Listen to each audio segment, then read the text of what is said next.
Imagina só, por mais de 1500 anos, uma estrutura, assim, colossal, dominou o horizonte de uma das cidades mais importantes do mundo. E aí, de repente, ela sumiu. Hoje a gente vai mergulhar na história do Farol de Alexandria, que foi, sem dúvida, uma das maiores maravilhas da engenharia do mundo antigo. Pois é, essa é a grande questão, né? Como é que uma das 7 maravilhas simplesmente desaparece? E a resposta não é tão simples. Não foi tipo um evento único e catastrófico. Foi, na verdade, uma decadência longa, lenta, que levou séculos. Bora entender direitinho o que aconteceu com essa estrutura icônica. Olha que curioso, ele era conhecido simplesmente como o Farol. Foi construído numa ilha chamada Faros, e o nome pegou tanto que a palavra farol que a gente usa hoje vem daí, do nome da ilha. Foi basicamente o protótipo, sabe? O modelo original para todos os outros faróis que foram construídos depois. Para a gente ter uma ideia da importância dele, é só pensar o seguinte. Primeiro, ele era uma das 7 maravilhas do mundo antigo. Isso por si só já o coloca numa categoria à parte. Segundo, por séculos, só as grandes pirâmides eram mais altas que ele. Imagina, ele guiava os navios para Alexandria, que naquela época era tipo o centro do universo, do conhecimento, do comércio, e o fato de ter ficado de pé por mais de 1500 anos, nossa, isso já diz tudo sobre a engenharia por trás dele. Beleza. Então, vamos voltar lá no começo. Como é que uma estrutura gigantesca como essa foi pensada e, mais importante, construída? Bom, tudo começa com a fundação da própria cidade de Alexandra. Então, a história é a seguinte. Depois que Alexandre o Grande morre, um dos seus generais, o Ptolomeu I, assume o Egito e dá a ordem para começar o projeto. Só que a construção era uma coisa tão gigantesca, mas tão gigantesca, que só foi terminar no reinado do filho dele, o Ptolomeu II. Ou seja, foi um projeto que passou de pai para filho, atravessou gerações. 12 anos. Pensa bem. Uma década inteira, mais 2 anos para levantar esse monstro de pedra. E detalhe, bloco por bloco, sem nada da tecnologia que a gente tem hoje. É impressionante. E o custo? Bom, o custo foi de 800 talentos de prata. Só para a gente entender, um talento não era uma moeda, era uma unidade de peso enorme. Então a gente está falando de uma fortuna que é até difícil de imaginar. Mas sabe, o número em si não conta a história toda. O que choca mesmo é o que esse número representava. Pois é, aqui está o ponto. O projeto comeu simplesmente 1/10 de todo o tesouro do reino ptolomaico. 10% de toda a riqueza. Tenta imaginar um país hoje gastando 10% de todo o seu tesouro num único projeto de construção. É absurdo, isso mostra o tamanho da prioridade, da importância que o farol tinha para eles. E aqui tem uma história muito boa sobre o arquiteto, o Sóstrato de Cnido. É o seguinte, o rei, Ptolomeu, obviamente queria todo o crédito pela obra. Mas o Sóstrato foi muito esperto. Dizem as fontes antigas que ele fez o seguinte, ele esculpiu o próprio nome bem fundo na pedra e depois cobriu tudo com uma camada de gesso. E aí no gesso ele escreveu o nome do rei. Ele sabia que com o tempo o gesso ia cair e o nome dele, o verdadeiro criador, ia aparecer para todo mundo ver. Genial, né? Ok, mas e no auge? Como é que era? Bom, o farol não era só uma torre alta. Era uma verdadeira maravilha da tecnologia da época.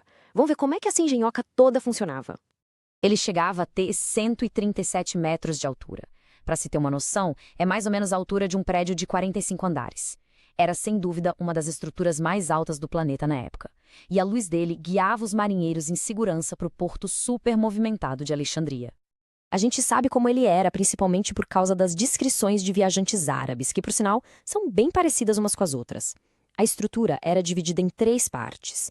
Tinha uma base quadrada, bem grandona e robusta, no meio uma seção com 8 lados, octogonal, e lá no topo uma parte redonda, circular, que era onde a luz ficava, onde a mágica acontecia. Cada um desses andares era uma obra de engenharia por si só. E o sistema de luz era simplesmente genial. De dia, eles usavam um espelho gigante super polido que refletia a luz do sol num feixe poderoso que podia ser visto de muito, muito longe. Já de noite, eles acendiam uma fogueira enorme lá em cima e o mesmo espelho era usado para projetar a luz do fogo na direção do mar. Ou seja, ele funcionava 24 horas por dia, sem parar. Mas, como a gente sabe, nada dura para sempre. E a queda do farol de Alexandria não aconteceu de uma hora para outra. Não foi um único evento, foi um processo. Longo, doloroso, causado principalmente pela força da natureza, que não perdoa. A gente consegue acompanhar essa cronologia da destruição bem de perto. Foram 3 grandes terremotos ao longo de quase 400 anos que foram derrubando o gigante aos poucos. O primeiro grande golpe foi em 956, que já causou um dano estrutural bem sério. Depois vieram mais 2, um em 1303 e outro em 1323, que foram simplesmente devastadores. Aí já não tinha mais muito o que fazer. O farol já estava em ruínas.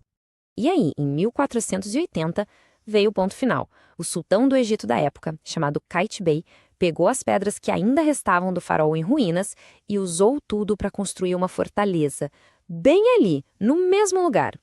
Foi o fim da linha para a Maravilha Antiga. Olha que ironia, as pedras de um símbolo que guiava e salvava pessoas foram usadas para construir um símbolo de defesa e de guerra. E por séculos foi isso. O farol virou lenda, uma história contada em livros antigos, uma imagem na imaginação das pessoas. Parecia que o capítulo final tinha sido escrito. Mas a história deu uma reviravolta na era moderna. O gigante, de repente, começou a ressurgir do fundo do mar. Imagina a cena. Em 1994, uma equipe de arqueólogos franceses simplesmente redescobriu as ruínas do farol. Elas estavam lá o tempo todo, no fundo do porto de Alexandria. Foi um momento espetacular. Além da era real, o gigante não tinha sumido por completo. Ele estava apenas adormecido no fundo do mar. E o que eles acharam lá embaixo foi, uau, blocos de pedra gigantescos, fragmentos de estátuas que deviam ser colossais, esfinges da época dos Ptolomeus.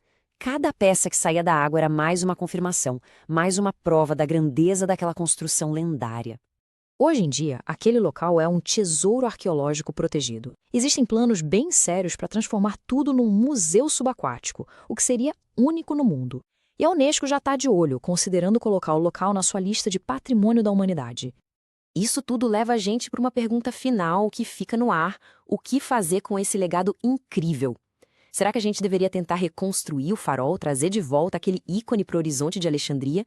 Ou será que o melhor é preservar as ruínas do jeito que estão, lá no fundo do mar, e criar esse museu subaquático para que todo mundo possa ver a história real? É uma questão importante, que define como a gente escolhe honrar o nosso passado.